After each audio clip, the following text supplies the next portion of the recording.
식모 주제 어디 감히. 그 목소리가 귓가에 박혔다. 섬뜩할 정도로 차가운. 그러나 조롱으로 가득 찬 그 말. 나는 그 자리에서 숨을 쉴 수 없었다. 어머니의 떨리는 어깨를 보며 주먹을 꽉 쥐었다. 행복해야 할 이 순간이 왜 지옥이 되어야만 하는가. 텅 빈 공간. 우리 모녀를 짓누르는 침묵만이 남았다. 나는 그 모든 것을 외면한 채. 그저 어머니의 손을 잡고 조용히 그곳을 벗어났다. 그날 저녁, 나는 28년 인생에서 가장 아름다운 순간과 가장 비참한 순간을 동시에 겪었다.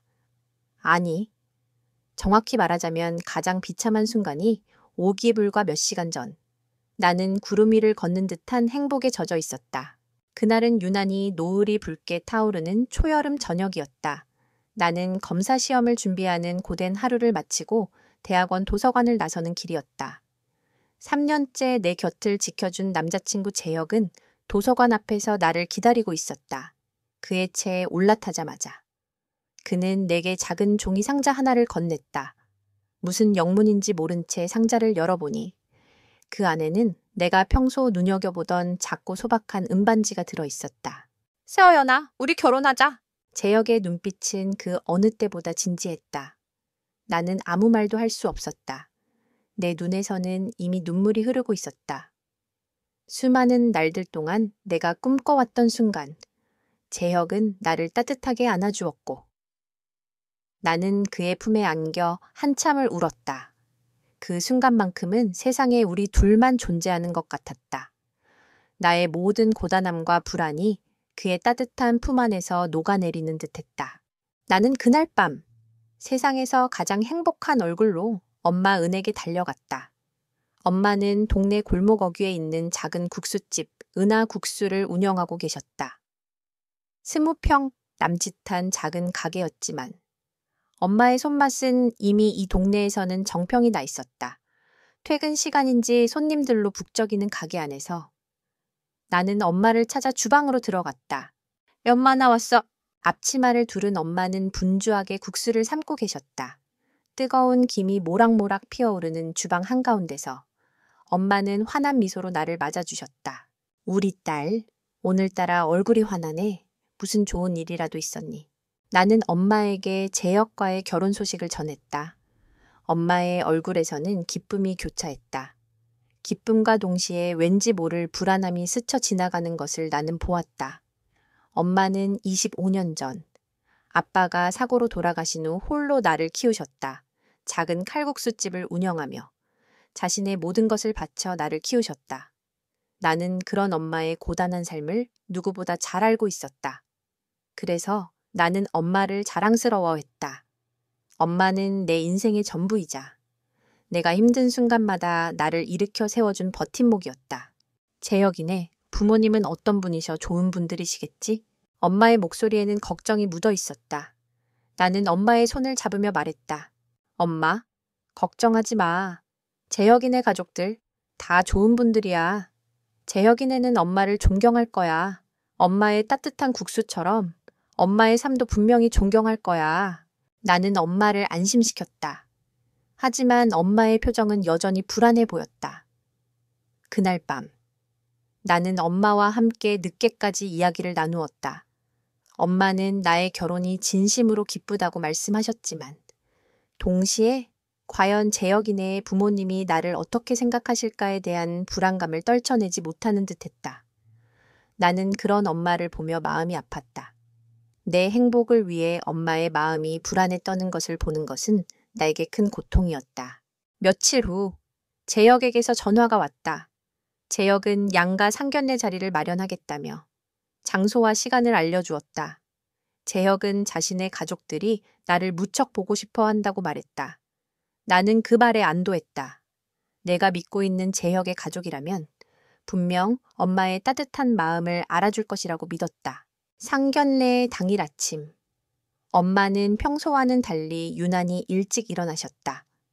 엄마는 새로 맞춘 한복을 곱게 차려입고 거울 앞에서 한참을 서 계셨다.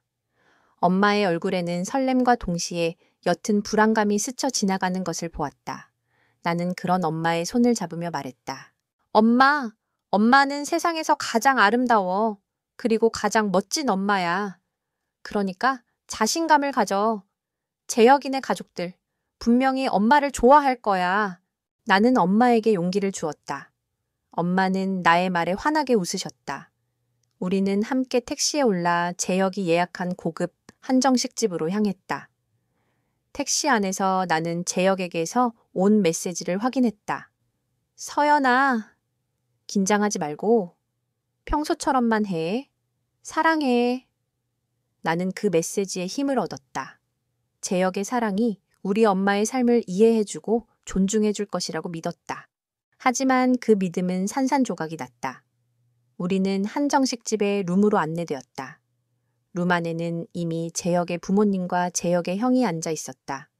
그들은 우리를 따뜻하게 맞아주었고 분위기는 화기애애했다.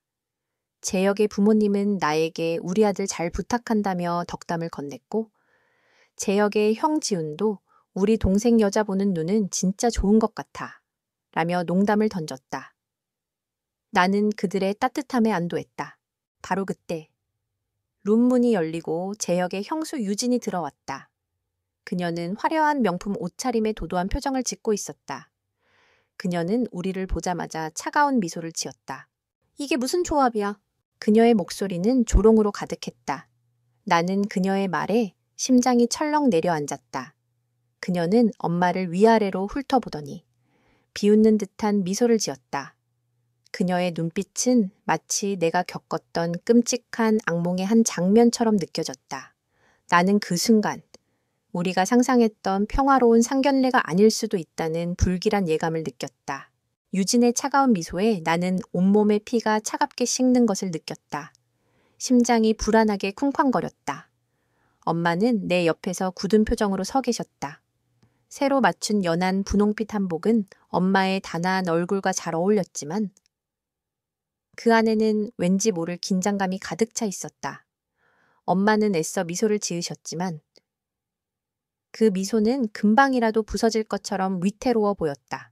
안녕하세요. 재혁이 형수 유진이라고 합니다. 유진은 겉으로는 정중한 척 인사를 건넸지만 그 목소리에는 뼈가 있었다. 그녀의 눈빛은 엄마의 한복부터 머리끝까지 훑어보더니 낡은 가방으로 시선을 옮겨 한참을 머물렀다. 나는 그녀의 시선이 마치 우리 모녀를 저울질하는 것처럼 느껴졌다. 그녀의 눈빛은 우리를 환영하는 눈빛이 아니었다. 그것은 마치 평가하고 판단하는 차갑고 냉정한 눈빛이었다. 어머, 어머님은 참 고우시네요. 한복도 정말 잘 어울리시고요. 재혁의 어머니 혜영이 어색한 분위기를 풀기 위해 애썼다. 혜영은 친절한 미소로 엄마를 맞이해 주었다. 그녀는 엄마의 손을 잡으며 얼마나 고생이 많으셨어요. 우리 서연이 이렇게 멋진 아가씨로 키워내느라 라고 말했다. 나는 혜영의 따뜻한 말에 조금 안도했다. 이 집안 사람들이 모두 유진처럼 차갑지만은 않다고 생각했다. 하지만 유진은 그런 혜영의 따뜻한 말에 찬물을 끼얹는 듯했다. 그녀는 혜영의 손을 잡아 끌며 속삭였다. 어머니, 너무 그렇게 친하게 지내지 마세요. 그래도 격이라는 게 있잖아요. 유진의 목소리는 작았지만 나는 그 목소리를 놓치지 않고 똑똑히 들었다. 나는 그녀의 말에 심장이 쿵하고 내려앉는 것을 느꼈다. 격이라니 우리가 감히 그들의 격에 맞지 않는다는 말인가. 그때 재혁이 내 손을 잡으며 말했다. 서연아, 긴장 풀고 우리 가족들 다 좋은 분들이야. 재혁의 목소리는 나를 안심시키려는 듯 따뜻했지만 나는 그의 눈빛에서 옅은 불안감을 보았다. 그는 유진의 차가운 태도에 당황한 듯했지만 그 어떤 말도 하지 않았다. 나는 그의 침묵이 왠지 모르게 불안하게 느껴졌다. 식사가 시작되었다. 고급 한정식 집답게 정갈하고 맛깔스러운 음식들이 연이어 나왔다. 하지만 나는 음식이 입으로 넘어가는지 코로 넘어가는지 알 수 없었다. 내 옆에 앉은 엄마도 마찬가지였다. 엄마는 숟가락만 만지작거리며 밥을 제대로 드시지 못했다.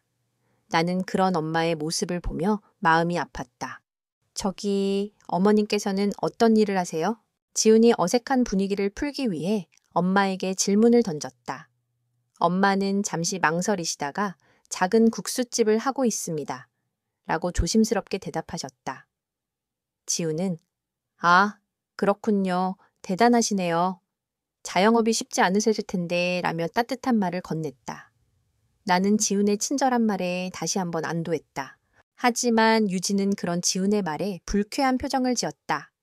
그녀는 젓가락으로 음식을 뒤적거리며 말했다. 국수집이요, 어머. 어머님, 국수 맛은 얼마나 좋으실까. 저희 어머니께서도 국수를 참 좋아하시는데 나중에 국수 한 그릇 대접해 주시면 좋겠네요. 유진의 목소리는 겉으로는 친절했지만 그 속내는 비아냥거림으로 가득했다. 나는 그녀의 말에 온몸에 소름이 돋았다. 유진아, 말 조심해. 지훈이 유진에게 경고했지만 유진은 오히려 신이 난 듯 말을 멈추지 않았다. 그녀는 재혁에게 시선을 돌리며 말했다. 재혁아, 너 정말 몰랐어. 이 집이 그 은하 국수집이라는 거 내가 전에 한번 말했었잖아. 우리 집 앞에 있던 그 국수집. 맛은 나쁘지 않았지만 결국 우리 집을 망하게 했던 그 집 말이야. 유진의 말에 나는 심장이 멎는 것 같았다. 그녀는 무슨 말을 하는 것일까? 그녀는 재혁의 부모님을 향해 아버님, 어머니, 저희 집 예전에 망하게 했던 그 식당이 바로 이 집이에요. 우리가 그동안 얼마나 고생했는데요. 라고 말했다. 나는 그녀의 말에 온몸이 떨려왔다. 유진은 우리 엄마가 운영했던 은하국수 집을 자신들의 가정을 파탄시킨 원수로 여기고 있었다. 무슨 말씀이세요? 유진 씨. 저희 엄마는 나는 떨리는 목소리로 반박하려 했다. 하지만 유진은 나의 말을 끊으며 말했다. 서연 씨, 굳이 변명할 필요 없어요. 나도 다 이해하니까. 하지만 결혼은 두 사람의 사랑만으로 하는 게 아니잖아요. 집안과 집안의 결합인데. 우리 집안과 서연 씨네 집안은 너무 격차가 크네요. 유진의 말에 재혁의 부모님은 당황한 표정을 감추지 못했다. 특히 재혁의 아버지, 민주는 유진아, 말이 너무 심하구나. 그만해라. 라며 그녀를 제지하려 했다. 하지만 유진은 오히려 목소리를 높였다. 아버님, 제가 틀린 말 했나요? 저희 아버님, 식당에서 일하던 사람이 이제는 저희와 사돈이 된다는데. 이게 말이 돼요. 그녀는 엄마를 식당의 직원으로 격하시켰다. 나는 그녀의 말에 온몸에 분노가 치밀어 올랐다. 나는 내 옆에 앉은 재혁을 바라보았다. 그는 여전히 침묵하고 있었다. 그는 불안한 눈빛으로 유진과 나를 번갈아 바라보았지만 그 어떤 말도 하지 않았다. 나는 그의 침묵이 나를 향한 가장 큰 모욕이라는 것을 깨달았다. 그는 나의 편이 아니었다. 그는 그의 가족의 편이었다. 재혁 씨, 이 상황에서 한마디도 안 하실 건가요? 나는 재혁에게 물었다. 재혁은 당황한 표정으로 나를 바라보더니 겨우 입을 열었다. 서연아, 유진이 형수가 좀 말이 심하긴 했지만 나쁜 뜻은 아니었을 거야. 그냥 우리 집이 너희를 얼마나 환영하는지 보여주려고. 재혁의 말은 나의 기대를 완전히 무너뜨렸다. 그는 유진의 편을 들었다. 아니, 정확히는 이 상황에서 자신의 가족 편에 서는 것을 선택했다. 나는 그에게서 더 이상의 희망을 볼 수 없었다. 죄송합니다. 저희는 이만 가겠습니다. 나는 단호하게 말했다. 엄마는 나의 손을 잡으며 서연아, 그만하자. 우리가 잘못한 게 아니야. 라고 말씀하셨다. 하지만 나는 더 이상 이 자리에 머무를 수 없었다. 나는 재혁의 가족들에게 고개 숙여 인사하고 엄마의 손을 잡고 방을 나섰다. 방을 나서기 직전 나는 재혁에게 마지막 말을 남겼다. 재혁 씨, 저는 이런 식으로 사람을 대하는 집안과는 인연을 맺을 수 없어요. 그리고 나는 잠시 말을 멈추고 재혁의 눈을 똑바로 바라보았다. 그리고 어머니에게 모욕을 주는 사람과는 절대로 함께할 수 없어요. 우리 일은 없었던 걸로 해요. 그렇게 나의 아름다운 꿈은 산산조각이 났다. 나는 엄마의 손을 잡고 무작정 걸었다. 차가운 밤 공기가 나를 감쌌지만 나의 마음은 그보다 더 차가웠다. 엄마는 내 옆에서 아무 말도 하지 않았다. 그저 나의 손을 꼭 잡고 계셨다. 엄마의 손에서는 희미하게 국수 냄새가 났다. 나는 그 냄새를 맡으며 눈물을 흘렸다. 내 눈에서는 이미 뜨거운 눈물이 뺨을 타고 흘러내리고 있었다. 차가운 밤 공기가 나의 뺨을 스쳤다. 나는 엄마의 손을 꼭 잡고 아무 말 없이 걸었다. 방금 전까지 내가 세상에서 가장 행복한 여자라고 믿었던 그 시간이 순식간에 악몽으로 변해버렸다. 내 심장은 갈갈이 찢어진 종이처럼 너덜너덜해진 것 같았다. 하지만 나는 울지 않았다. 억지로 눈물을 참아냈다. 지금 내가 울어버리면 옆에 계신 엄마가 더 힘들어질 것 같아서 엄마, 춥지 않아. 내가 겨우 입을 열자. 엄마는 고개를 저으셨다. 엄마의 손은 차가웠지만 나를 잡고 있는 손에서는 따뜻한 온기가 느껴졌다. 엄마는 그 모든 모욕을 묵묵히 견뎌내셨다. 아니, 견뎌내는 것이 아니라 그 모욕을 온몸으로 받아들이고 있었다. 나는 그런 엄마의 모습에서 그동안 내가 미처 알지 못했던 엄마의 삶의 무게를 보았다. 어린 시절, 나는 종종 엄마의 국수집에서 숙제를 하곤 했다. 엄마는 늘 환한 미소로 손님들을 맞이하셨다. 손님들은 엄마의 국수를 먹으며 은하 씨, 국수 맛이 정말 끝내줘. 당신 손은 정말 금손이야. 라고 칭찬하곤 했다. 나는 그런 엄마가 자랑스러웠다. 엄마의 국수에는 단순한 맛을 넘어선 따뜻한 온기와 정성이 담겨 있었다.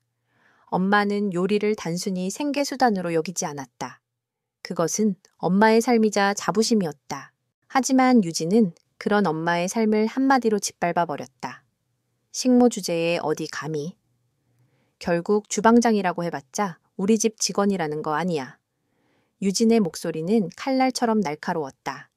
그녀의 눈빛에는 엄마의 삶을 전혀 존중하지 않는 차갑고 냉정한 경멸이 담겨 있었다. 그녀에게 우리 엄마는 그저 음식 만드는 사람일 뿐이었다. 감히 그들의 격에 맞지 않는 천박한 존재. 나는 그 모든 모욕보다 재혁의 침묵이 더 아팠다. 그는 내 옆에 앉아 있었지만 그는 나의 편이 아니었다. 그는 불안한 눈빛으로 우리를 바라보기만 할 뿐 그 어떤 말도 하지 않았다. 유진이 형수가 좀 말이 심하긴 했지만 나쁜 뜻은 아니었을 거야. 재혁의 그 한마디는 나를 향한 변명이 아니라 그의 가족을 향한 자기 합리화였다. 그는 나를 잃는 것보다 가족에게 미움을 사는 것을 더 두려워했다. 나는 그 순간 그와의 사랑이 얼마나 허술한 모래성 위에 지어진 것인지 깨달았다. 그의 사랑은 그의 가족이라는 거대한 벽 앞에서 한없이 작아지는 나약한 사랑이었다. 우리는 어느새 엄마의 국수집 앞에 도착했다. 늦은 시간, 가게는 불이 꺼져 있었다. 나는 조용히 문을 열고 엄마와 함께 안으로 들어갔다. 낮에는 손님들로 북적였던 가게 안은 텅 빈 차에 정적만이 감돌고 있었다. 나는 엄마와 함께 낡은 의자에 나란히 앉았다. 엄마는 여전히 아무 말씀이 없으셨다. 그저 허공을 바라보며 깊은 한숨을 내쉬실 뿐 나는 엄마의 손을 잡으며 말했다. 엄마? 미안해. 내가 재혁 씨를 너무 믿었나 봐. 나는 그만 눈물을 터뜨리고 말았다. 억지로 참아왔던 눈물이 봇물처럼 쏟아져 내렸다. 엄마는 아무 말 없이 나를 품에 안아주셨다. 뜨거운 눈물이 엄마의 한복에 스며들었다. 엄마의 품은 언제나처럼 따뜻했지만 그날 밤에 엄마의 품은 왠지 모르게 슬프게 느껴졌다. 괜찮아. 우리 딸. 네 잘못이 아니야. 그런 집안이랑은 인연을 맺지 않는 게 오히려 잘된 일이야. 엄마의 목소리는 잔잔했지만 그 안에는 흔들리지 않는 단단함이 있었다.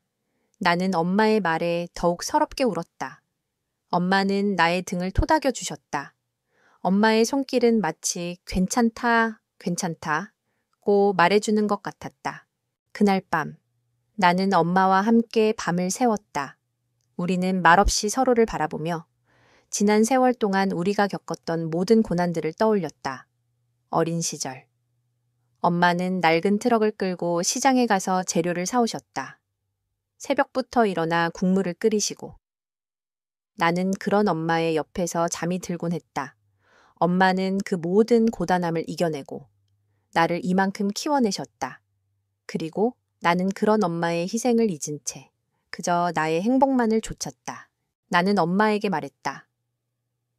엄마, 나 검사 시험 꼭 합격할게. 그래서 엄마의 삶이 얼마나 값진지 세상에 꼭 보여줄게.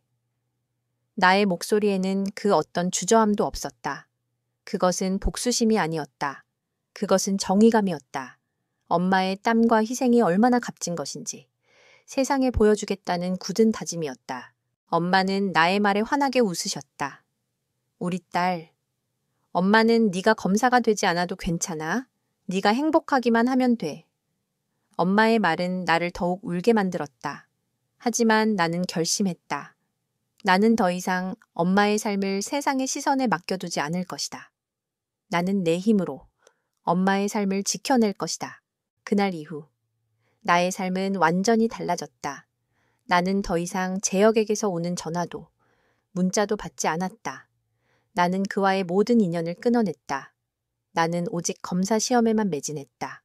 새벽까지 도서관에서 공부하고 밤늦게까지 독서실에 남아 있었다. 나는 내 꿈을 이루기 위해 나의 모든 것을 바쳤다. 며칠 후 나는 엄마에게서 뜻밖의 이야기를 들었다. 서연아, 엄마가 가게를 옮기려고 해. 나는 엄마의 말에 깜짝 놀랐다. 엄마는 이곳은 이제 좋은 기억보다 나쁜 기억이 더 많아서 새로운 곳에서 다시 시작하고 싶어. 라고 말씀하셨다. 나는 엄마의 결정에 동의했다. 엄마는 나의 새로운 출발을 위해 자신의 새로운 출발을 준비하고 있었다. 나는 그런 엄마의 용기에 다시 한번 감동했다. 그날 밤, 나는 엄마와 함께 텅 빈 국수집에 앉아 있었다. 낮에는 손님들로 북적였던 가게는 이제 우리 모녀의 추억만 남아 있었다. 나는 그곳에서 엄마의 삶의 흔적들을 보았다. 달아빠진 냄비와 국자, 손때 묻은 식탁과 의자들, 이 모든 것들이 엄마의 땀과 희생으로 이루어진 것들이었다. 나는 엄마의 손을 잡으며 말했다. 엄마, 고마워. 엄마 덕분에 내가 이렇게 멋진 사람으로 자랄 수 있었어. 엄마는 나의 말에 눈물을 보이셨다. 아니야, 우리 딸. 네가 있어서 엄마는 행복했어. 우리는 서로를 안고 한참을 울었다. 그날 밤, 우리는 서로의 존재가 얼마나 소중한지 다시 한번 확인했다. 나는 엄마의 삶을 지켜내기 위해, 그리고 나의 꿈을 이루기 위해 다시 한번 굳게 결심했다. 어머니와 나는 서로의 손을 맞잡고 텅 빈 국수집을 바라보았다. 25년의 세월이 고스란히 담겨 있는 그 공간은 이제 우리에게 과거의 아픔이 아닌 새로운 출발을 위한 빈 캔버스가 되었다. 나는 어머니의 결심에 힘을 보태기로 했다. 더 이상 낡은 과거에 머물러 있지 않겠다는 어머니의 용기가 나에게도 새로운 길을 열어주었다. 며칠 후 우리는 작은 사무실에 앉아 있었다. 어머니는 그동안 모아두셨던 적금 통장을 내 앞에 조용히 내밀었다. 낡고 다른 통장에는 어머니의 땀과 희생이 고스란히 담겨 있었다. 나는 통장을 펼쳐보았다. 그 안에는 내가 생각했던 것보다 훨씬 더 많은 돈이 들어 있었다. 어머니는 그동안 한 푼, 두 푼 아껴가며 나의 학비와 생활비를 지원하셨고 남은 돈은 모두 이렇게 모아두셨던 것이다. 나는 그 통장을 보며 가슴이 먹먹해졌다. 엄마, 이 돈으로 뭘 하실 거예요? 새로운 가게를 열어야지. 예전보다 조금 더 큰 곳으로. 우리 딸, 이제 졸업하고 취업할 때가 다 되어가는데 엄마가 언제까지 국수집만 할 수는 없지 않니? 어머니는 환하게 웃으셨지만 나는 그 미소 뒤에 숨겨진 슬픔을 보았다.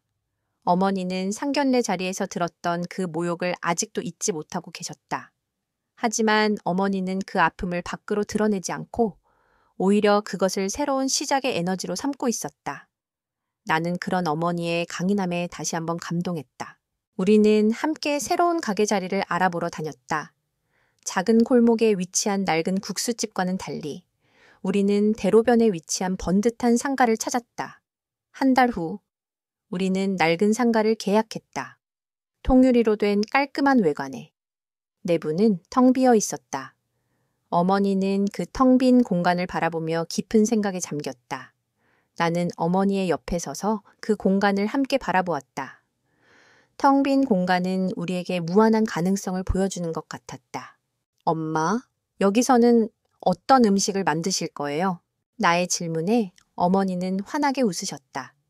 어떤 음식이든 엄마의 마음이 담긴 음식을 만들어야지. 따뜻한 국수 한 그릇에 담긴 마음. 그게 가장 중요한 건 아니겠니? 어머니의 말은 나의 마음을 울렸다. 나는 어머니가 앞으로 만들어갈 음식들이 단순한 음식이 아니라 어머니의 삶과 정신이 담긴 작품이 될 것이라고 확신했다. 어머니가 새로운 가게 준비에 한창인 동안 나는 나의 목표를 향해 달려나갔다. 나는 검사 시험 준비에 더욱 매진했다. 예전에는 막연하게 훌륭한 검사가 되고 싶다는 꿈을 꾸었지만 이제는 구체적인 목표가 생겼다. 나는 유진처럼 돈과 권력으로 사람을 짓밟는 사람들을 심판하는 검사가 되고 싶었다. 나는 법학 전문 서적을 탐독하며 특히 기업 법률과 경제 범죄에 관한 내용을 집중적으로 파고들었다. 나는 그들의 추악한 이면을 파헤쳐 그들의 오만함을 꺾고 싶었다. 그것은 단순히 복수심에서 비롯된 것이 아니었다. 그것은 정의를 향한 나의 뜨거운 열정이었다. 그때 재혁에게서 전화가 왔다. 나는 전화를 받지 않았다. 재혁은 연이어 문자를 보냈다. 서연아, 제발 내 말 좀 들어줘. 형수님이 좀 생각이 짧았던 거야. 미안해. 우리 다시 만날 수 없겠니? 나는 재혁의 문자를 읽으며 씁쓸한 미소를 지었다.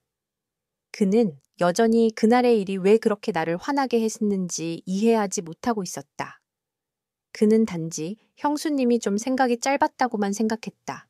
그는 우리 엄마의 25년 삶이 한순간에 모욕당했다는 사실을, 그 모욕이 나에게 얼마나 큰 상처가 되었는지 전혀 알지 못했다. 나는 그의 진심이 느껴지지 않는 사과에 더 이상 답하지 않았다. 며칠 후 재혁이 내 집으로 찾아왔다.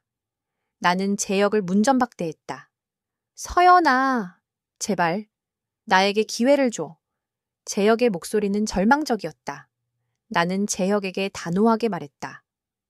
재혁 씨, 우리의 문제는 그날의 모욕만이 아니었어요. 당신은 그 순간 저를 선택하지 않았어요. 당신은 당신의 가족을 선택했고 저희를 버렸어요. 그것이 우리의 마지막이었어요. 나는 재혁의 말에 더 이상 귀 기울이지 않고 문을 닫았다. 그는 문 앞에서 한참을 서성이다가 돌아갔다. 나는 그의 뒷모습을 보며 눈물을 흘렸다. 그의 뒷모습은 너무나 외로워 보였다. 하지만 나는 그를 용서할 수 없었다. 나는 그를 용서하는 순간 나 자신과 나의 어머니를 배신하는 것이라고 생각했다. 어머니는 나의 이런 결정을 존중해 주셨다. 어머니는 재혁이 찾아왔었다는 이야기를 듣고도 그 어떤 말도 하지 않으셨다. 그저 나의 어깨를 조용히 감싸 안아주셨다. 어머니의 품은 언제나처럼 따뜻하고 편안했다. 나는 어머니의 품에 안겨 깊은 생각에 잠겼다. 나는 나의 분노를 더 이상 억누르지 않기로 했다. 나는 그 분노를 나의 꿈을 위한 에너지로 사용하기로 했다. 나는 더 이상 누군가의 약혼녀도, 누군가의 딸도 아닌 오직 나 자신으로 살아가기로 했다. 나는 나의 힘으로 나의 삶을 개척하고 나의 어머니의 삶을 지켜낼 것이다. 그날 밤 나는 다시 책상에 앉아 법전을 펼쳤다. 어머니는 내가 좋아하는 따뜻한 차 한 잔을 내 앞에 놓아주셨다. 차의 향기는 나의 마음을 편안하게 해주었다.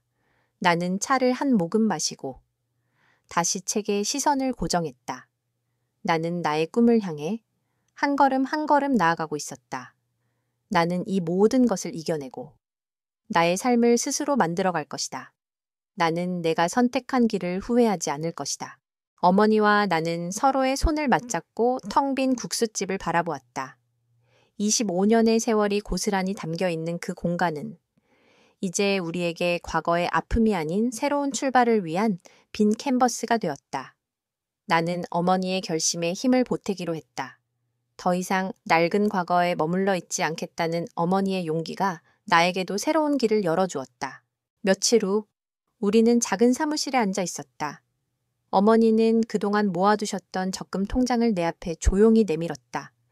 낡고 다른 통장에는 어머니의 땀과 희생이 고스란히 담겨 있었다. 나는 통장을 펼쳐보았다. 그 안에는 내가 생각했던 것보다 훨씬 더 많은 돈이 들어 있었다.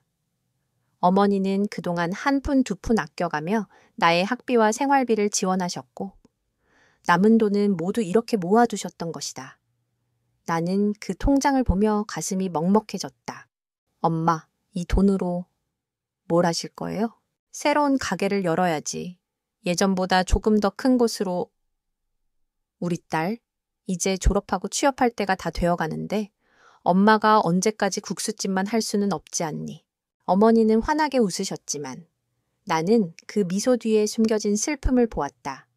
어머니는 상견례 자리에서 들었던 그 모욕을 아직도 잊지 못하고 계셨다. 하지만 어머니는 그 아픔을 밖으로 드러내지 않고 오히려 그것을 새로운 시작의 에너지로 삼고 있었다. 나는 그런 어머니의 강인함에 다시 한번 감동했다. 우리는 함께 새로운 가게의 자리를 알아보러 다녔다. 작은 골목에 위치한 낡은 국수집과는 달리 우리는 대로변에 위치한 번듯한 상가를 찾았다. 한 달 후 우리는 낡은 상가를 계약했다. 통유리로 된 깔끔한 외관에 내부는 텅 비어 있었다. 어머니는 그 텅 빈 공간을 바라보며 깊은 생각에 잠겼다. 나는 어머니의 옆에 서서 그 공간을 함께 바라보았다. 텅 빈 공간은 우리에게 무한한 가능성을 보여주는 것 같았다. 엄마, 여기서는 어떤 음식을 만드실 거예요? 나의 질문에 어머니는 환하게 웃으셨다. 어떤 음식이든 엄마의 마음이 담긴 음식을 만들어야지. 따뜻한 국수 한 그릇에 담긴 마음. 그게 가장 중요한 거 아니겠니? 어머니의 말은 나의 마음을 울렸다. 나는 어머니가 앞으로 만들어갈 음식들이 단순한 음식이 아니라 어머니의 삶과 정신이 담긴 작품이 될 것이라고 확신했다. 어머니가 새로운 가게 준비에 한창인 동안 나는 나의 목표를 향해 달려나갔다. 나는 검사 시험 준비에 더욱 매진했다.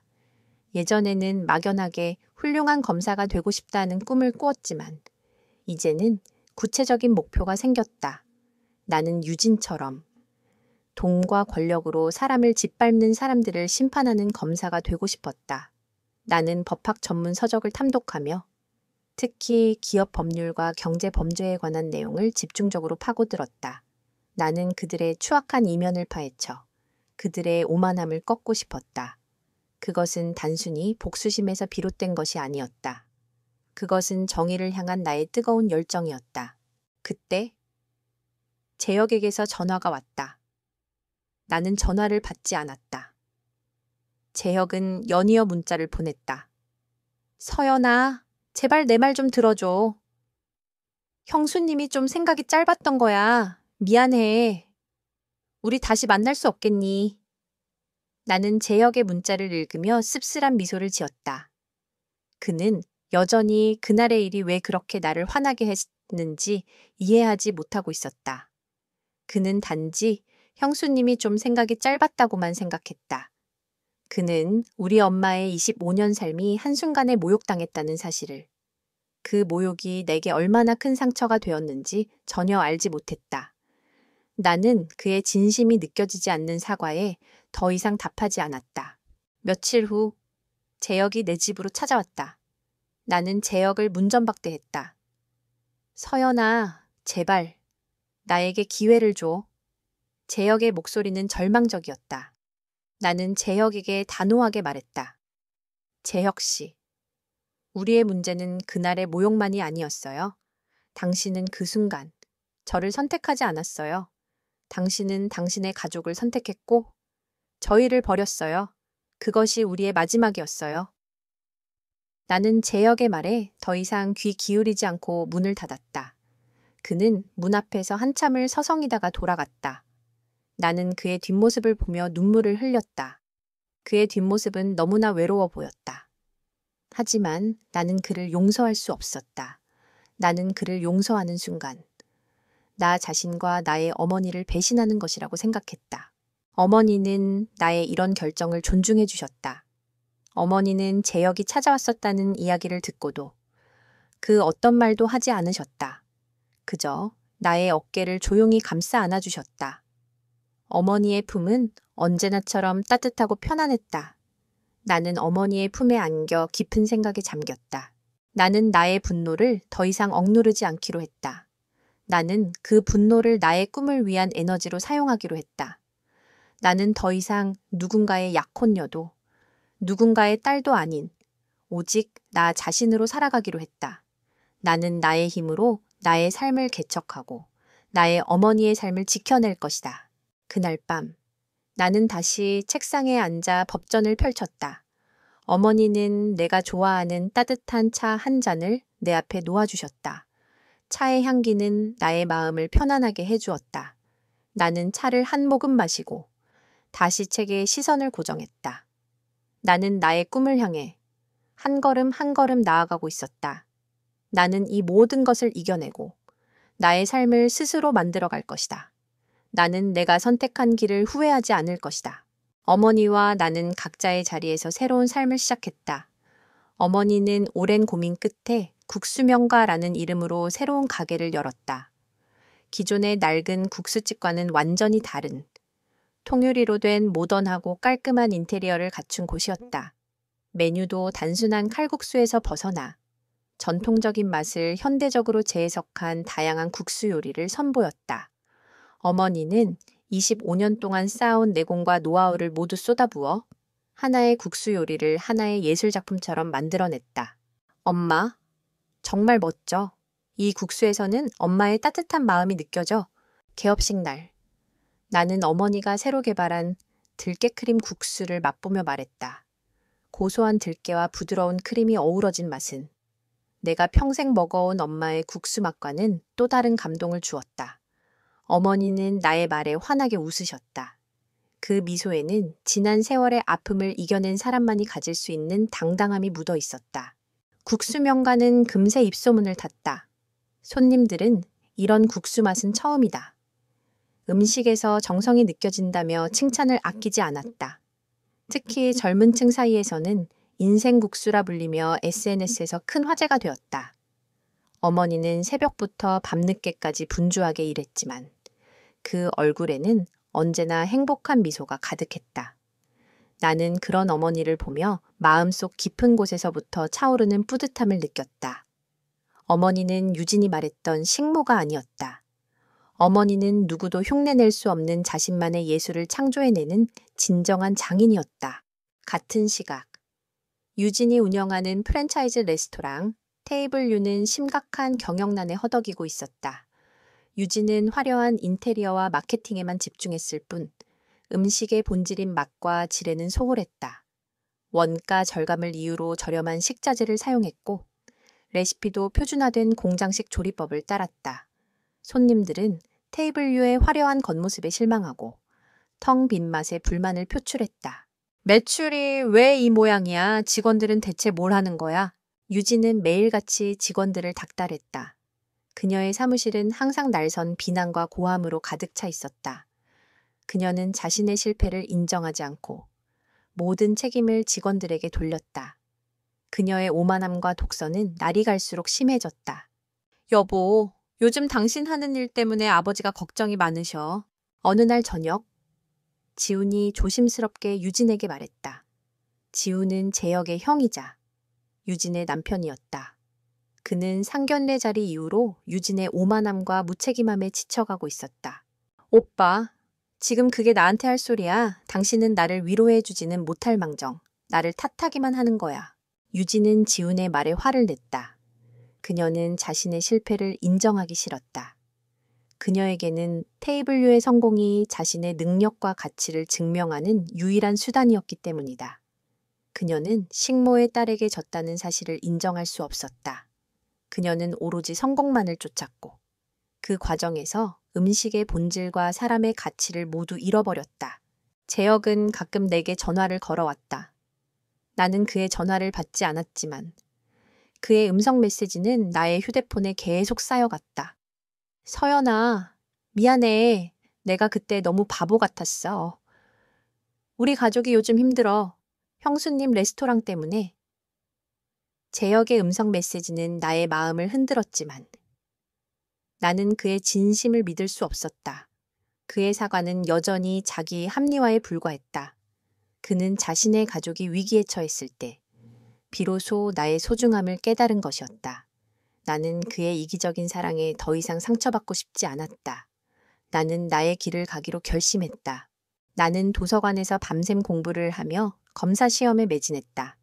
나는 법전을 파고들며 법의 정신이 무엇인지 고민했다. 법은 단순히 죄를 벌하는 수단이 아니었다. 그것은 약자를 보호하고 정의를 실현하는 도구였다.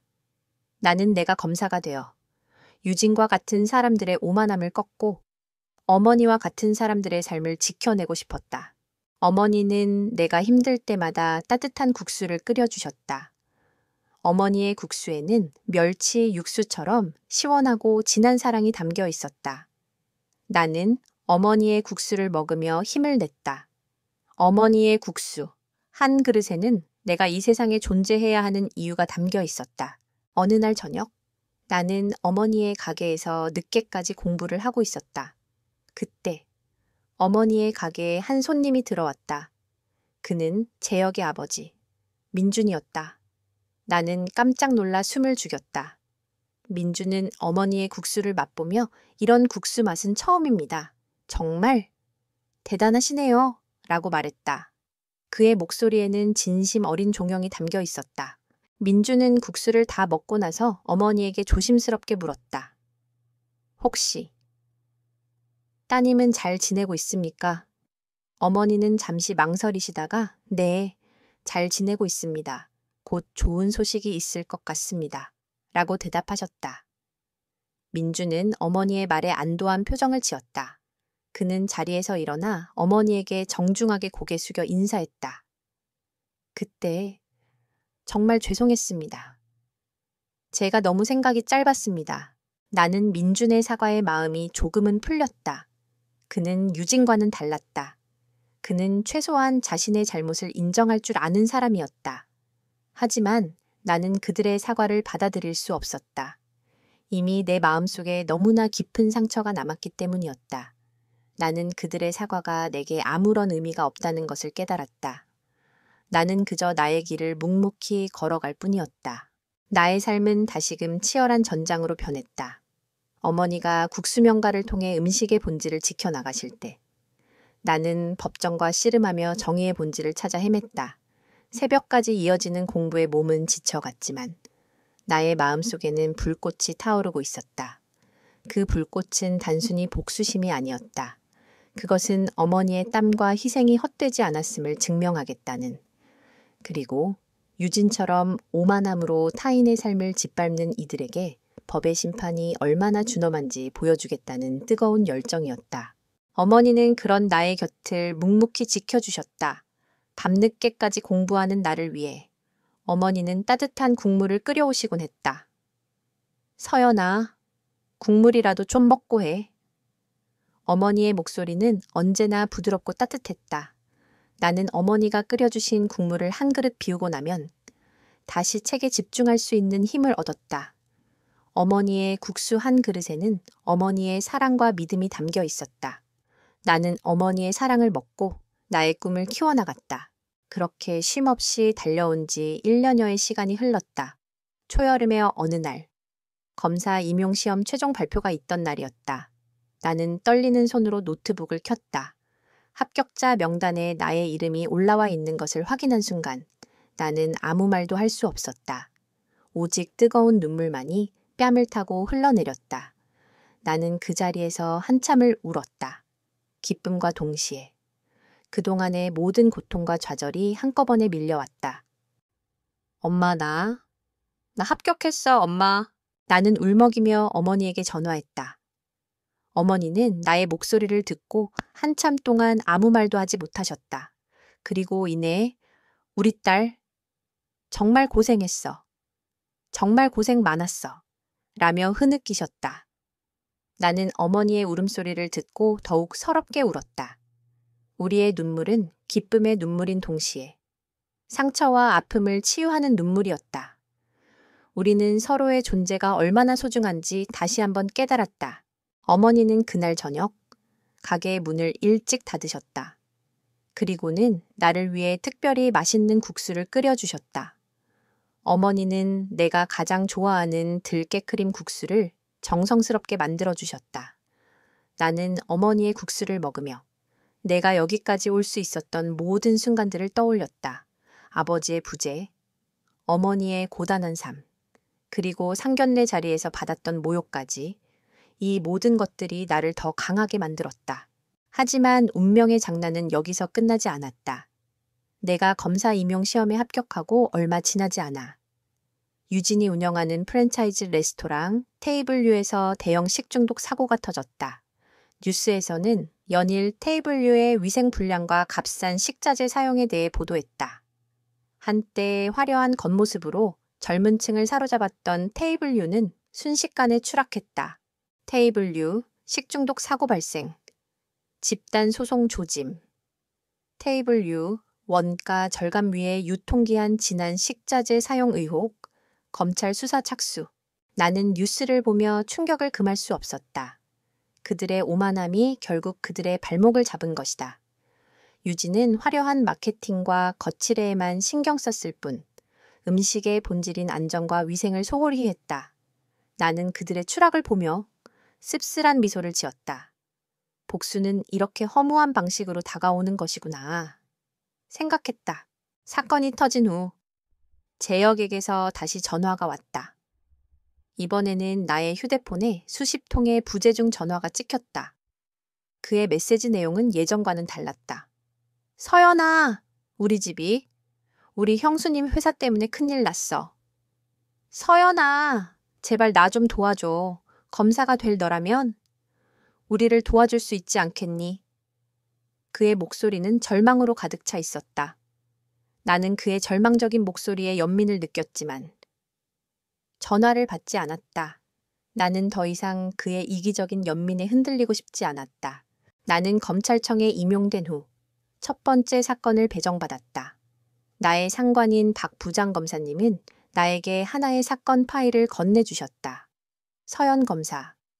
이 사건은 우리 부서에서 맡기로 한 사건입니다.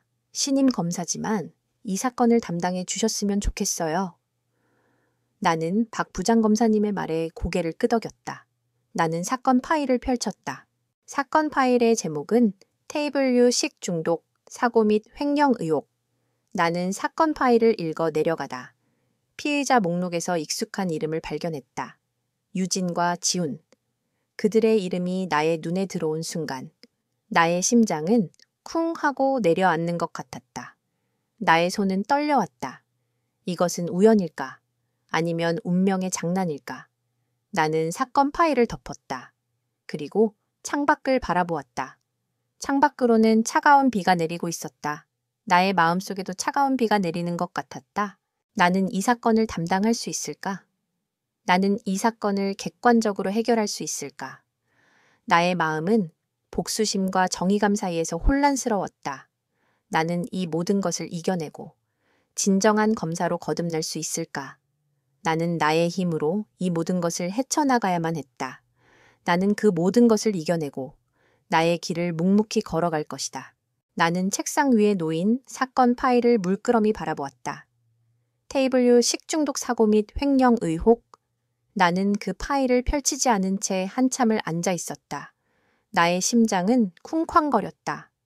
이것은 우연이 아니었다. 이것은 운명이었다. 나는 이 사건을 담당함으로써 나와 어머니의 삶을 짓밟았던 그들에게 정의의 심판을 내릴 수 있는 기회를 얻게 된 것이다. 나는 심호흡을 하고 떨리는 손으로 사건 파일을 펼쳤다. 파일 안에는 테이블유의 모든 것이 담겨 있었다.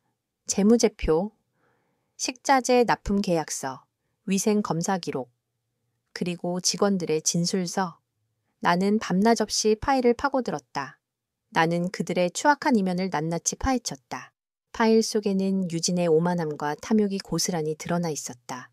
그녀는 원가 절감을 위해 유통기한이 지난 식자재를 사용했고 위생관리는 전혀 이루어지지 않았다. 그녀는 형식적인 문서만을 만들어 모든 것을 은폐하려 했다.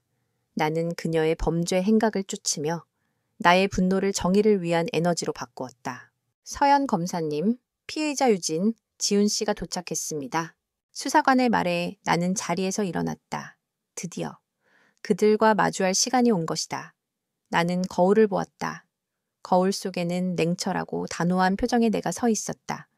나는 더 이상 과거의 상처에 흔들리는 약한 서연이 아니었다. 나는 법의 이름으로 정의를 실현하는 검사 서연이었다. 나는 심호흡을 하고 조사실로 향했다. 조사실 문을 열고 들어서자 유진과 지훈이 앉아 있는 것이 보였다. 그들은 여전히 고개를 꼿꼿이 들고 있었다. 특히 유진은 나를 보자마자 차가운 미소를 지었다. 어머, 서연 씨, 오랜만이에요. 우리 국수집 사장님 따님이 이렇게 멋진 검사님이 되셨네요. 세상 참 좁아요. 그렇죠. 유진의 목소리는 여전히 비아냥거림으로 가득 차 있었다. 나는 그녀의 조롱에 흔들리지 않았다. 나는 그녀의 맞은편에 앉아 차분한 목소리로 말했다. 피의자 유진 씨, 저는 지금 당신의 과거를 묻는 것이 아닙니다. 저는 지금 당신의 범죄 행위에 대해 묻고 있습니다. 나의 차분한 목소리에 유진의 얼굴에서 미소가 사라졌다. 그녀는 당황한 표정으로 나를 바라보았다. 나는 그녀의 당황한 표정을 보며 나의 마음속에서 끓어오르는 복수심을 억눌렀다. 나는 감정에 휩쓸리지 않기로 했다. 나는 오직 법과 원칙에 따라 이 사건을 해결할 것이다. 피해자 유진 씨, 테이블류의 식중독 사고에 대해 알고 있습니까? 나의 질문에 유진은 고개를 저었다. 저희는 전혀 모르는 일이에요. 직원들이 알아서 한 일인데. 왜 저한테 이러시는 거예요? 유진은 모든 책임을 직원들에게 떠넘기려 했다. 나는 그런 그녀의 태도에 씁쓸한 미소를 지었다. 그녀는 여전히 자신의 잘못을 인정하지 않았다. 나는 수사관에게 눈짓을 보냈다. 수사관은 그녀의 앞에 여러 서류를 내려놓았다. 나는 그녀에게 말했다. 이 서류는 테이블류의 재무제표와 식자재 납품 계약서입니다. 당신은 원가 절감을 이유로 유통기한이 지난 식자재를 사용했고 납품업체로부터 리베이트를 받았습니다. 나의 말에 유진의 얼굴은 새하얗게 질렸다. 그녀는 믿을 수 없다는 표정으로 서류를 바라보았다. 서류에는 그녀의 서명과 함께 모든 범죄 행위가 낱낱이 기록되어 있었다. 그녀는 더 이상 변명할 수 없었다. 나는 그녀의 흔들리는 눈빛을 보며 나의 목소리를 더욱 단호하게 만들었다. 피의자 유진 씨, 그리고 이 서류는 테이블류에서 일했던 직원들의 진술서입니다. 그들은 당신이 식자재 위생관리에 소홀했고 그들에게 책임 회피를 강요했다고 진술했습니다. 나는 유진의 눈을 똑바로 바라보았다. 당신은 당신의 오만함과 탐욕 때문에 수많은 사람들의 건강과 안전을 위협했습니다. 당신은 당신의 성공을 위해 다른 사람들의 삶을 짓밟았습니다. 나의 말에 유진은 고개를 푹 숙였다. 그녀의 어깨는 미세하게 떨리고 있었다. 그녀는 더 이상 당당한 표정을 짓지 않았다. 그녀는 두려움에 떨고 있었다. 나는 그녀의 두려움을 보며 나의 마음속에 남아있던 작은 연민마저 사라지는 것을 느꼈다. 그녀는 자신의 잘못에 대한 대가를 치러야만 했다. 서연 씨, 제발 한 번만 봐주세요. 저도 모르게 그런 일이 있었어요. 정말 죄송합니다. 지훈이 떨리는 목소리로 내게 말했다. 나는 지훈의 사과에 아무런 감정도 느끼지 않았다. 그들의 사과는 이미 너무 늦었다. 나는 그들에게 차가운 목소리로 말했다. 사과는 법정에서 하십시오. 저는 당신들의 개인적인 감정에 흔들릴 만큼 나약하지 않습니다. 그리고 저는 당신들의 범죄 행위에 대한 대가를 반드시 치르게 할 것입니다. 나는 자리에서 일어났다. 조사실의 문을 나서기 직전 나는 유진에게 마지막 한마디를 남겼다. 나의 목소리는 냉철하고 단호했다. 당신은 어머니의 삶을 식모라는 한마디로 짓밟았습니다. 하지만 이제 저는 검사로서 당신의 삶에 범죄자라는 이름을 새길 것입니다. 당신의 오만함이 당신을 이렇게 만들었습니다. 나는 그녀의 얼굴에서 모든 빛이 사라지는 것을 보았다. 그녀는 자신의 오만함이 얼마나 큰 대가를 치르게 했었는지 그제야 깨달은 듯했다. 나는 조사실 문을 닫고 뒤돌아섰다. 나의 등 뒤로 유진의 흐느끼는 소리가 들려왔다. 나는 그 소리를 외면한 채 묵묵히 걸어갔다. 나는 이제 더 이상 과거의 상처에 얽매이지 않을 것이다. 나는 오직 나의 길을, 정의의 길을 걸어갈 것이다. 테이블유 사건은 사회적으로 큰 파장을 일으켰다. 유진과 지우는 횡령과 배임 혐의로 구속 기소되었고 재판은 연일 언론의 헤드라인을 장식했다. 서민들의 분노는 하늘을 찔렀고 그들의 오만함과 탐욕에 대한 비난은 쏟아졌다. 나는 담당 검사로서 사건의 증거를 완벽하게 보강하고 재판을 준비했다. 나의 마음속에는 개인적인 감정이 아닌 오직 법과 원칙만이 존재했다. 그 무렵 재혁에게서 다시 전화가 왔다. 나의 휴대폰에는 부재 중. 전화가 수십 통 찍혀 있었다. 재혁은 나에게 긴 문자를 보냈다. 서연아, 미안해. 정말 미안해. 내가 너무 바보 같았어. 나를 용서해줘. 나는 그의 문자를 읽으며 씁쓸한 미소를 지었다. 그의 사과는 이제 더 이상 나에게 아무런 의미가 없었다. 나는 그의 절망적인 메시지를 읽고 조용히 휴대폰을 껐다. 며칠 후 어머니에게서 전화가 왔다. 서연아, 재혁이네 부모님께서 우리를 만나고 싶어 하셔. 한번 만나보는 게 어떻겠니? 어머니의 목소리에는 망설임이 섞여 있었다. 나는 어머니에게 엄마, 내가 왜 그 사람들을 만나야 해? 라고 물었다. 어머니는 그래도 예전에는 좋은 인연이었는데 마지막으로 얼굴이라도 한번 보는 게 좋지 않겠니? 라고 말씀하셨다. 나는 어머니의 말에 결국 수락했다. 어머니는 여전히 정이 많으신 분이었다. 우리는 어느 한적한 찻집에서 재혁의 부모님과 만났다. 재혁도 그 자리에 함께했다. 재혁의 부모님은 더 이상 오만하고 당당한 모습이 아니었다. 그들의 얼굴에는 주름이 깊게 패어 있었고 눈빛은 절망으로 가득 차 있었다. 재혁은 초라한 모습으로 고개를 숙이고 있었다. 나는 그들의 모습에서 지난날의 화려함은 온데간데 없이 사라지고 오직 초라한 그림자만이 남아있는 것을 보았다. 은하 씨, 그때 정말 죄송했습니다. 우리 며느리가 너무 생각이 짧았고 우리가 너무 어리석었습니다. 정말 죄송합니다. 재혁의 아버지 민주는 고개 숙여 어머니에게 사과했다. 그의 목소리에는 진심 어린 후회가 담겨 있었다. 재혁의 어머니 혜영은 눈물을 흘리며 우리 서연이 이렇게 훌륭한 아가씨로 키워주셨는데 우리가 감히 정말 죄송합니다. 라며 흐느꼈다. 나는 그들의 사과에 아무 말도 하지 않았다. 어머니도 마찬가지였다. 어머니는 그저 조용히 차를 마실 뿐이었다. 그들의 사과는 진심이었지만 이미 너무 늦어버린 사과였다. 그들의 오만함이 불러온 결과는 이미 돌이킬 수 없게 되어버렸다. 서연아, 나 정말 미안해. 내가 너무 겁쟁이였어. 내가 그때 너와 네 어머니를 지켜주지 못해서 정말 미안해. 재혁은 떨리는 목소리로 내게 사과했다. 그의 눈에는 눈물이 고여 있었다. 나는 재혁의 사과의 마음이 흔들릴 뻔했지만 이내 마음을 다잡았다. 그의 사과는 진심이었지만 이미 모든 것이 끝난 후에 찾아온 깨달음이었다. 나는 재혁을 똑바로 바라보며 말했다. 재혁 씨, 우리의 인연은 이미 끝났어요. 그때. 당신이 침묵했던 그 순간에 모든 것이 끝났어요. 저는 그때 당신의 가족을 선택하지 않았어요. 저는 저의 어머니의 존엄성을 선택했고 나의 자존심을 지켰어요.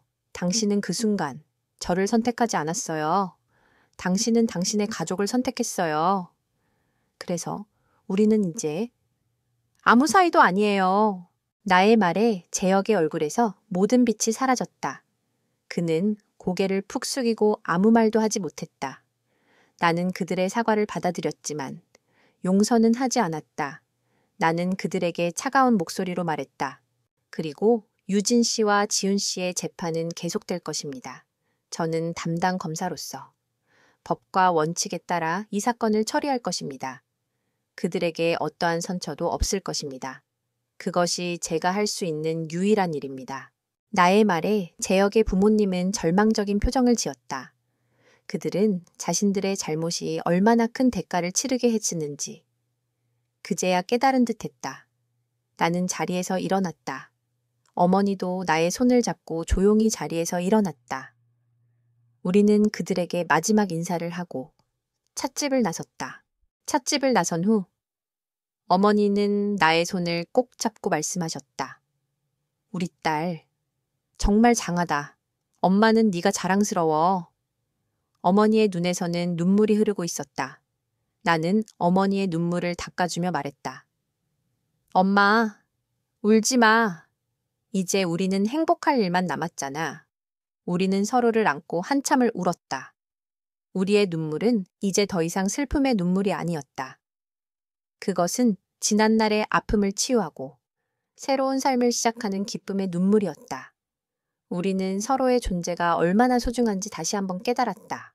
테이블유 사건의 재판은 모두의 관심 속에 진행되었다. 나는 검사로서 법정에서 유진과 지훈의 죄를 낱낱이 밝혔다.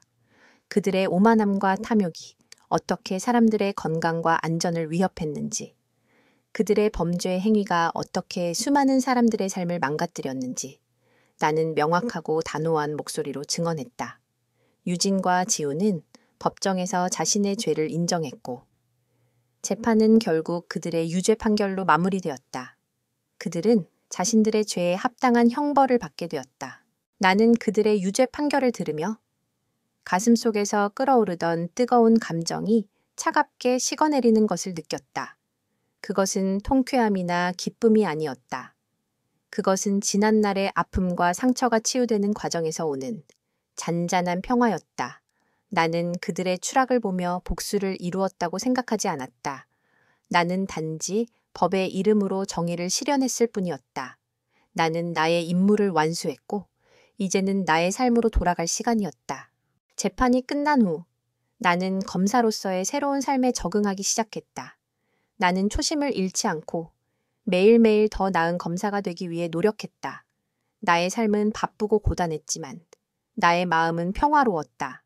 나는 내가 선택한 길을 후회하지 않았다. 나의 삶은 이제 더 이상 과거의 상처에 얽매이지 않고 오직 나의 꿈을 향해 나아가고 있었다. 어머니의 국수명가는 재판 소식과 함께 더욱 유명해졌다. 사람들은 어머니의 성공을 단순한 성공이 아니라 정의의 승리라고 생각했다. 어머니는 여전히 겸손하게 국수를 만드셨다. 어머니의 국수에는 여전히 따뜻한 마음과 정성이 가득 담겨 있었다.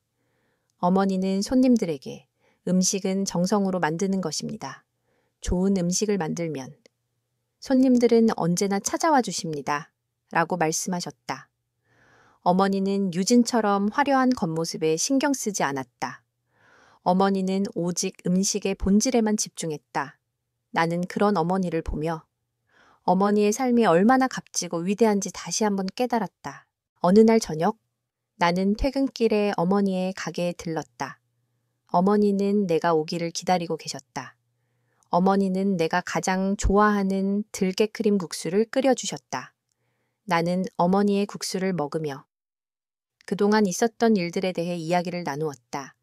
나는 어머니에게 재판이 어떻게 진행되었는지, 유진과 지훈이 어떤 판결을 받았는지 이야기해 주었다. 어머니는 나의 이야기를 조용히 듣고 계셨다. 우리 딸, 정말 고생 많았어. 이제는 마음 편히 살아. 이제는 다 괜찮아. 어머니의 목소리는 잔잔했지만 그 안에는 깊은 위로가 담겨 있었다. 나는 어머니의 따뜻한 말에 눈물이 핑 돌았다. 나는 어머니의 손을 잡으며 말했다.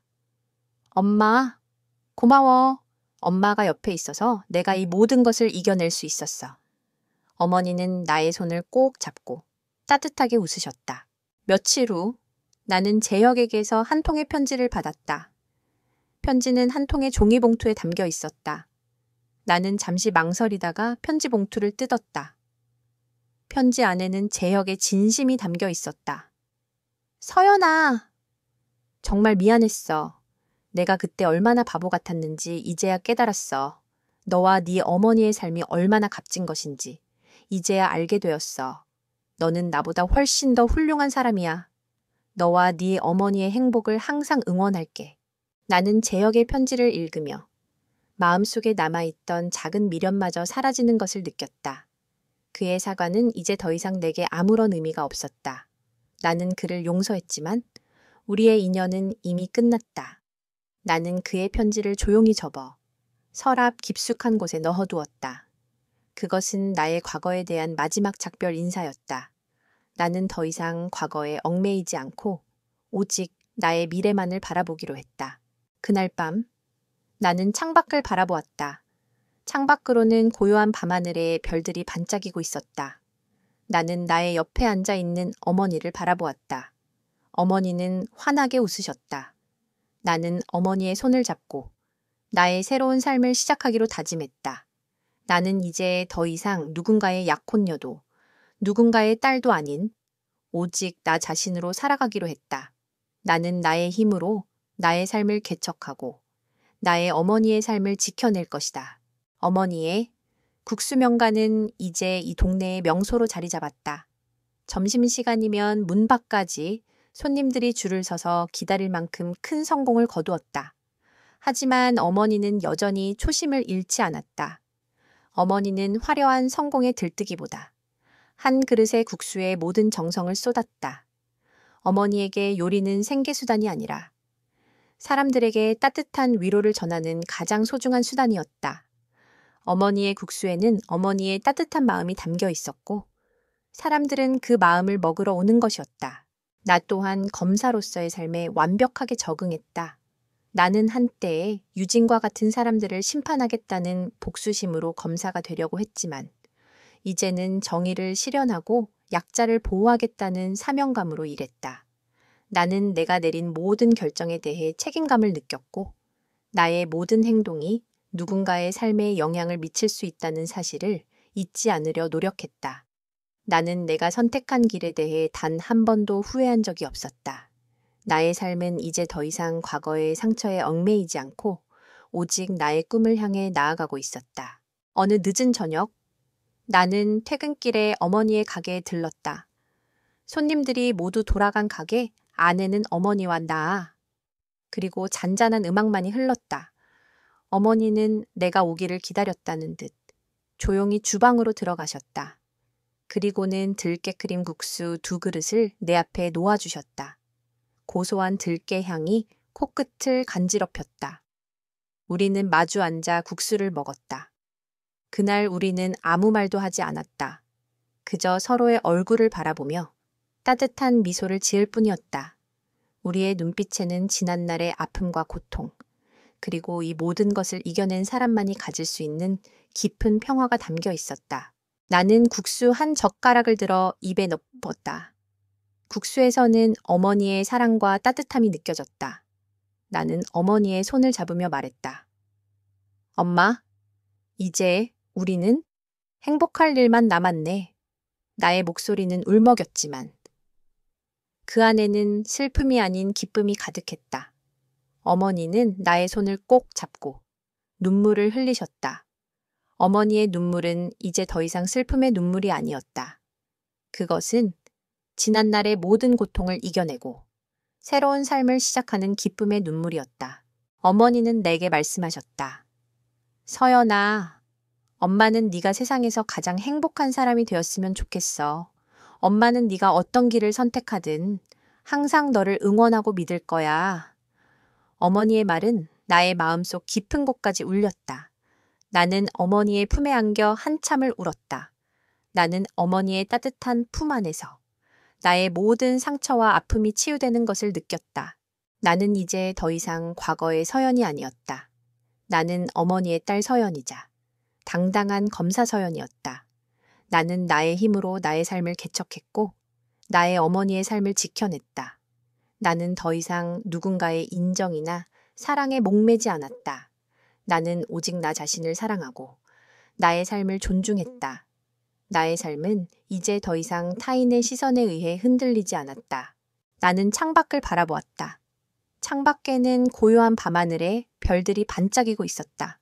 나는 어머니의 손을 잡고 나의 새로운 삶을 시작하기로 다짐했다. 나의 인생은 이제 시작이었다. 나는 이 모든 것을 이겨내고 나의 삶을 스스로 만들어갈 것이다. 나는 내가 선택한 길을 후회하지 않을 것이다. 그리고 나는 나의 어머니와 함께 행복한 삶을 살아갈 것이다.